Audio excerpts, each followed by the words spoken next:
Just practicing a MCQ book or a guide or revising it 3 times, if it serves the purpose, then every donkey on this planet has to follow the same and get first rank in any entrance exam for that matter.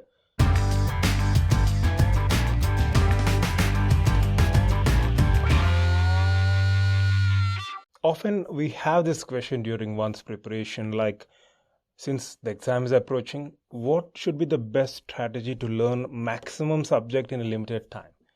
So this is quite common to have these kinds of questions or questions along these lines.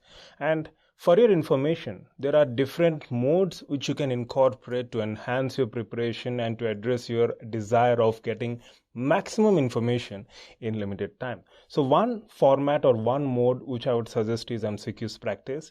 The second one would be obviously going through theory, referring standard books, including articles or your synopsis, etc.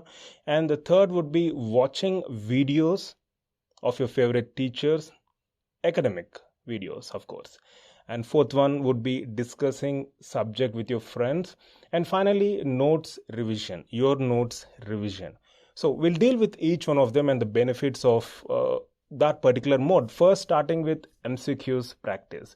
See, first of all, when you're practicing MCQs, the fact here is the final exam, you have MCQs. So once you start practicing MCQs during your preparation phase, obviously your confidence levels will be enhanced. And most importantly, it gives you an opportunity to analyze your understanding of that particular topic, concept, or subject. So MCQs practice, you should definitely incorporate in your preparation. The second mode is referring theory, standard literature, standard textbooks, PubMed indexed articles, including synopsis, if any. However, exercise caution when you're going through ready-made material, as there can be mistakes on the same. So referring standard textbooks, it gives you confidence because the information that is available out there is authentic. You can blindly follow based on inputs given in your standard textbooks, including PubMed indexed articles. So this will enhance your confidence, and you should definitely incorporate this mode into your preparation as well. And the third is watching videos. So you love a particular teacher, you respect that teacher, and no matter what the teacher explains you, or you feel like a particular teacher explains subject in a simplified manner, of course, incorporate that in your preparation as well. Do not consider that as waste of time, because you'll have that feeling like the teacher is directly, virtually teaching you that particular subject. And this allows you gain confidence in that particular topic or concept. So you should definitely incorporate watching videos mode of preparation while you are preparing for the upcoming entrance. The fourth one is discussing subject with friends. This is very, very important, because depending upon the choice of your friends, this can go either north or south. So you have friends with great vibe, those who share your wavelengths and your perspectives.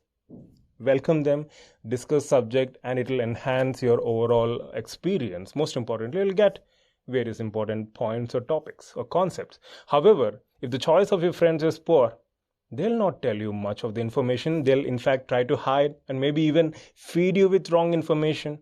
And they can, most importantly, destroy the vibe. You feel like studying, he or she doesn't feel like studying, and you don't feel like studying. So choice of friends is very important. If you have good friends, which means if your perspectives are matching with that of your friends, go ahead and incorporate this mode of preparation, that is discussing subject with your friends during your preparation. Finally, notes revision. See, by now you must be having your own notes. Okay, so you must have prepared some important points or key points depending upon your level of understanding. Going through your notes, especially before you sleep, has two benefits. The thing is, it enhances your confidence because you've written something which you feel are important and you're going through them, so confidence levels improve. And once you incorporate this habit before your sleep, there will be better consolidation of memory during your sleep. There'll be better processing, and the concepts which you have mentioned or the points which you have mentioned in your notes will get nicely imprinted at your subconscious level, and there is no forgetting. Right? So these are the 5 modes which I would suggest you incorporate in your preparation, rather than going by what others say, like practice this particular guide 5 times or 10 times or 15 times. Which idiot would give you such suggestions, and which idiot would follow such suggestions? Just practicing a MCQ book or a guide or revising it 3 times, if it serves the purpose, then every donkey on this planet has to follow the same and get first rank in any entrance exam for that matter. So do not get carried away by those stupid, idiotic, nonsensical suggestions. Understanding subject, mastering subject comes through effort, comes through implementation of certain strategies. So do not blindly follow what I say.